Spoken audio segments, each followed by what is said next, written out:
आणि आपण पाहताय मावळ परिसर न्यूज. मित्रांनो, आता आपण वडगाव मावळ या ठिकाणी आपण आलेलो आहोत आणि तुम्ही जर पाहिलं तर या ठिकाणी काही उपोषणकर्ते बसले आहेत. आजचा चौथा दिवस या उपोषणाचा आहे. काय नेमकं प्रकरण आहे, कशासाठी हे उपोषण करता येते हे आपण थेट त्यांच्याकडनं जाणून घेणार आहोत. दादा, काय नाव तुमचं? बाळासाहेब चिखले. आज हिंदुस्थानामध्ये सर्वात मोठा सण साजरा होत असताना आज ही जी चौथा दिवस आहे उपोषणाचा, ही परिस्थिती का उद्भवली हे सर्वांनी न लक्षात ठेवा. आज ये जा करणारे मावळे आज कावळे झालेले. आज बदलवाडीवर जी वेळ आलेली आहे तुमच्यावर काय येणार नाही. सावधान मावळ, सावधान. आज आजी आणि माजी जे आमदार आहेत त्यांनी जी परिस्थिती निर्माण केलेली आहे त्यांनीच आता सोडवलं पाहिजे. आज त्यांना निवडून दिलेले, विश्वास लावलेली आहे. आज एवढं गुढीपाडवा असून मोठा सण, सरकारचं धोरण कोणतं आहे? आज यांनी झोपाचं डोंग घेतलं या सरकारने. प्रशासनाने आहे ना, ते त्यांना काहीच विचारू नका. ते अधिकारी म्हणजे उड्या मारणारे अधिकारी आहे. त्यांना त्यांची जागा दाखवली पाहिजे तरच मावळ सुधरल. नाही तर मावळ आहे ना असाच्या असा बेघर होत जाईल.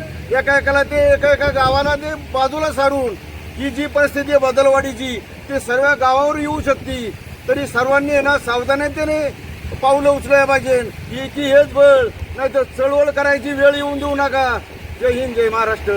आपल्यासोबत बदलवाडी या गावचा एक नागरिक. आज आमचे सर्व कार्यकर्ते इथं उपोषणासाठी बसले, कारण त्यासाठी आमच्या गावाला स्मशानभूमी नाही जी होती ती प्रशासनाने फाडून टाकली. तर माझी प्रशासनाला एकच विनंती आहे, आमचे सहकारी पंडित शेठ हातोंडे हे आजचा चौथा दिवस आहे. अजून त्यांनी अन्न पाणी काहीच घेतलेलं नाही आहे. तर त्यांची प्रकृती इतकी गंभीर झालेली आहे तरीही ते उपोषण सोडण्यास तयार नाही.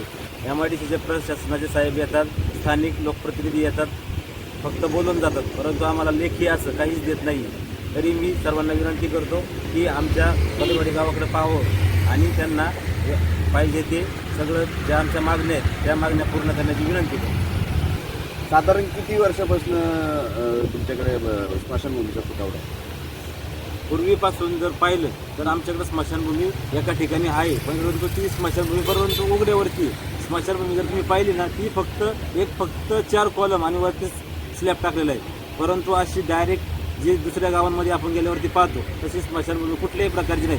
कुठल्याही प्रकारची त्या स्मशानभूमीवरती सुखसुविधा काहीच नाही. आमच्या स्मशानभूमीचं नवीन कामकाज चालू असताना स्थानिक प्रतिनिधी लोकप्रतिनिधींनी आम्हाला निधी दिला.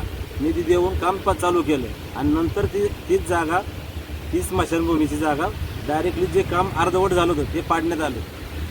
ज्या कंपनीला जागा दिली त्या कंपनी, साधारण कोणती कंपनी होती? सुपर ॲटो लिमिटेड कंपनी आहे. या कंपनीने त्या जागेवरती ताबा घेतला, अतिक्रमण करून ताबा घेतला.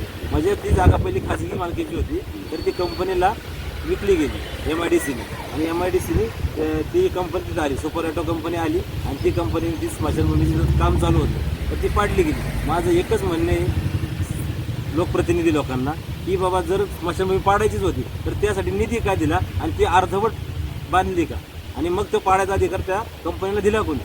आता जर तुमचं इथं जर समजा माहीत झालं तर त्या ठिकाणी जर त्या विल्हेवाट लावण्यासाठी स्मशानभूमीसाठी कोणाच्या जागा पुढे नाही. आत्ताच आमच्या गावामध्ये एक माहीत झाली, सामाजिक कार्यकर्त्यांना जे डिंबळे असतील तर त्यांची एक अंत्यविधी करायचा होता. तर आम्हाला जाळण्यासाठी जागा नव्हती तर त्यांचा रस्त्याच्या कडेला मृतदेह जाळण्यात आला आणि सगळी लोक रस्त्यावरती बसली होती. हे सर्व मीडियाने आणि प्रशासनाने पाहिलेले, तरीही कुठल्याही प्रकारची दखल घेतली जात नाही.